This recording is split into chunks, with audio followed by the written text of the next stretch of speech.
এজন্য ইসলাম আমাদেরকে শিখায় সালাত যখন শেষ বের হয়ে যাও, কাজে নেমে পড়ো। কাজে কোনো লজ্জা নাই, পরিশ্রমে কোনো লজ্জা আছে? যিনি রিক্সা চালায় এতে তার কোনো লজ্জা আছে? দিনমজুর, কুলি, ঠেলা গাড়ি চালায়, ছোট্ট ব্যবসা করে, এতে কোনো লজ্জা আছে? লজ্জা নাই। খেয়াল রাখবেন, লজ্জা হচ্ছে অলসতায়। লজ্জা কিসে? বিষ্ণু ঈসা ইসলাম বলেছেন, মা আকালা আহাদুন তুআমান কাত্তু খায়রুম মিন আইয়াকুলা মিন আমালি ইয়াদি। নিজ হাতে উপার্জিত খাবারের চেয়ে, অর্থের চেয়ে শ্রেষ্ঠ খাবার পৃথিবীর কোন মানুষ কোনোদিন ভক্ষণ করে নাই। চিল্লায় এখন সুবহানাল্লাহ। শ্রেষ্ঠতম খাবার নিজ হাতে উপার্জিত খাবার। ঘাম জড়িয়ে যে অর্থ উপার্জন করা হয়, যে ইনকাম করা হয়, এটা হালাল। আর হালাল খেয়ে দোয়া করলে কবুল করে কে? এজন্য খেটে খাওয়া মানুষ, শ্রমজীবী মানুষ আর মেহনতি মানুষদেরকে বিশ্বনবী খুব ভালোবাসতেন। তারা বিশ্বনবীর বন্ধু আর বিশ্বনবী ছিল তাদের বন্ধু। সুবহানাল্লাহ পড়েন। এত ভালোবাসতেন বিশ্বনবী খেটে খাওয়ার মেহনতি মানুষদেরকে। সব সময় বিষ্ণু ইসলাম তাদের জন্য দোয়া করতেন। এজন্য যারা খেটে খায় তারা কপালওয়ালা, তারা মুস্তাজাবুদ দাওয়া। তারা কি? মুস্তাজাবুদ দাওয়া মানে এমন ব্যক্তি যে ব্যক্তি দোয়া করতে দেরি হয় কিন্তু দোয়া কবুল হতে দেরি হয় না। এজন্য আমাদেরকে নতুন নতুন আইডিয়া জেনারেট করতে হবে। চাকরির পিছনে বসে থাকলে চলবে না। আর আজান যদি হয়ে যায় ছুটে যাব মসজিদে, আর নামাজ শেষ হলে আমরা আমাদের কাজের দিকে চলে যাব। চিল্লায় বলেন ঠিক কিনা? যেটাই করবো আমরা ভালোভাবে করব। আল্লাহ বলেছেন লিয়াবলুয়াকুম আইয়ুকুম আহসানু আমালা। লক্ষ্মীপুরের ভাইয়েরা আওয়াজ করে উত্তর দেন, আওয়াজ করে উত্তর দিতে হবে। জান্নাতে যেতে হলে 100তে কত নাম্বার পেতে হবে? হ্যাঁ, হয় নাই 51। কি নাম তোমার?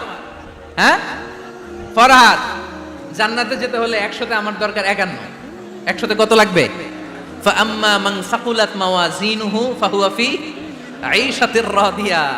সেদিন মিজানের পাল্লা যার ভারী হয়ে যাবে সে আনন্দ উৎসবে থাকবে। তো মিজানের পাল্লা ভারী হওয়ার জন্য 100তে আমার কত পাওয়া লাগবে? কত পাওয়া লাগবে? 51 পেলেই হয়ে যাবে। এজন্য আল্লাহ বলছেন লিয়াবলুয়াকুম আইয়ুকুম আহসানু আমালা। যেটাই করবে ভালোভাবে করবে।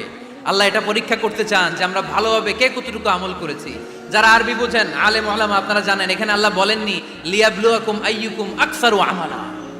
আল্লাহ এটা দেখতে চান যে তোমাদের মধ্যে থেকে কে বেশি আমল করে। এটা বলছে আল্লাহ? বলে নাই। আল্লাহ বলেছে লিয়াবলুয়াকুম আইয়ুকুম আহসানু আমালা, যে ভালো করে করে। এজন্য আমরা যাই করি না কেন কি করে করব? আওয়াজ করে বলতে হবে। কেমন করে করব? যে কোনো কাজ করো না ভাই, যে কোনো কাজ করো তা যেন হয় সবার চেয়ে সবচেয়ে সুন্দর।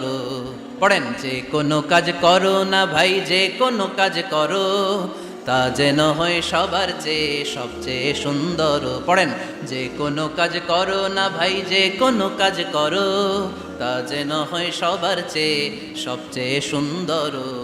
হোক না সেটা পড়া লেখা, রঙের ভাষায় ছবি আঁকা। পড়েন, হোক না সেটা পড়া লেখা, রঙের ভাষায় ছবি আঁকা।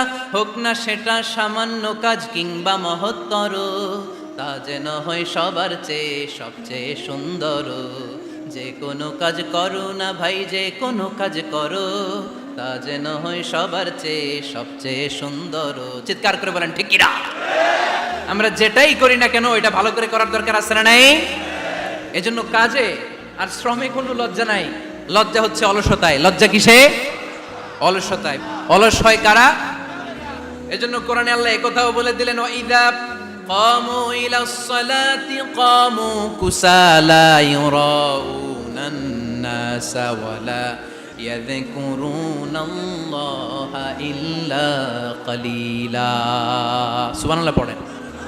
মুনাফিকরা যখন মানুষকে দেখানোর জন্য নামাজে যায়, ওই নামাজে তাদের ইখলাস নাই, ওই নামাজের ভেতরে তাদের কোনো খুশু খুদু নাই, ওই নামাজের ভেতরে আছে শুধু অলসতা। ওই নামাজে কি আছে? কিন্তু আমরা যখন নামাজে যাই আমাদের অলসতা আছে? আমরা নামাজ পড়লে আমাদের হৃদয়টারে সজীব করে দেয় কে? আমরা উযু করলে আমাদের মনটাকে চাঙ্গা করে দেয় কে?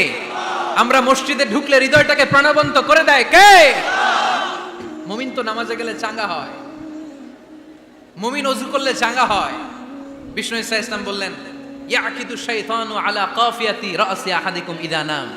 খেয়াল করে শুনবেন লক্ষ্মীপুরের ভাইয়েরা, চমৎকার একটা হাদিস। আমরা যখন ঘুমোতে যাই শয়তান আমাদের প্রত্যেকের মাথার পিছনে 3টা অলসতার গিট মারে। কয়টা? আওয়াজ করে বলেন। তিনটা অলসতার গিট মারে। ইয়াকিদু শাইতানু আলা কাফিয়াতি রাসি আহাদিকুম সালাসা উকাব। তিনটা গিট মারে যখন আমরা ঘুমোতে যাই, অলসতার তিনটা গিট মেরে আমাদের কানের সামনে এসে ফিসফিস করে মন্ত্র পড়তে থাকে, আলাইসা লাইলুন তাওয়িলুন ফারকুদ, আলাইসা লাইলুন তাওয়িলুন ফারকুদ। বিশাল লম্বা রাত, ঘুমাও। অনেক সময় আছে ঘুমাও, রাত 5টা বেজে যাচ্ছে, তাহাজ্জুদের সময় শেষ হয়ে যাচ্ছে, তখনও শয়তান বলে রাত অনেক লম্বা, ঘুমাও। ফজরের সময় পার হয়ে যাচ্ছে, সূর্য উঠে যাচ্ছে, শয়তান বলে আলাইসা লাইলুন তাওয়িলুন ফারকুদ, এখনো অনেক সময় আছে, লম্বা লম্বা লম্বা চৌড়া রাত পড়ে আছে, তুমি ঘুমাও। বিশ্বনবী বললেন ফাইন ইস্তাইকাযা ওয়া যাকারাল্লাহ ইনহাল্লাত উকদা। আমার উম্মতের কেউ যখন ঘুম থেকে জেগে ঘুম থেকে ওঠার দোয়া পড়া শুরু করে দেয়, অলসতার প্রথম গিটটা সাথে সাথে খুলে দেয় কে? আপনি ঘুম থেকে উঠেই যখন ঘুম থেকে ওঠার দোয়া পড়বেন, আপনার অলসতার প্রথম গিট খুলে দেয় কে?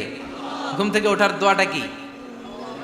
আলহামদুলিল্লাহিল্লাযী আহিয়ানা বা'দামা আমাতানা ওয়া ইলাইহিন নুশুর। প্রশংসা সে আল্লাহ, যে আল্লাহ আমাদেরকে লম্বা একটা ঘুম শেষে, মৃত্যু শেষে আমাদেরকে ঘুম থেকে উঠালেন। এই দোয়াটা পড়ার সাথে সাথে শয়তান যে তিনটা গিট মারছে, ওই তিনটার একটা খুলে দেয় কে? ফাইন তাওয়াদ্দা ইনহাল্লাত উকদা। ঘুম থেকে জেগে ঘুমের দোয়া পড়ার পরে যখন কেউ ওযু করে ফেলে, অলসতার দ্বিতীয় গিটটাও খুলে দেয় কে? ওযু করার পরে ফাইন সাল্লাত ইনহাল্লাত উকদা, নামাজের মুসল্লায় দাঁড়িয়ে যখন নামাজ শুরু করে দেয়, অলসতার 3 নাম্বার গিটটাও খুলে দেয় কে? তিনটা গিট যখন খুলে দেয়, বিষ্ণু ইসলাম বললেন ফাসবাহা নাশীতাল কলব। নাশীত, তখন মুমিন বান্দা সজীব হয়ে ওঠে, প্রাণবন্ত হয়ে ওঠে, উচ্ছ্বসিত হয়ে ওঠে। ওয়া ইল্লা খাবিসান নাফসি কাসলান, আর যদি ঘুমিয়ে থাকে, তিনটা গিট তার মাথার পেছনে শয়তানের অলসতার লেগে থাকে, তাহলে তার দিনটা শুরু হয় অলসতা দিয়ে, আর সে হয় অলসতার রাজা। চিল্লায় এখন ঠিক কিনা? এজন্য আমরা কি অলস হতে চাই না কর্মঠ হতে চাই? কোন নবীরা কি অলস ছিলেন?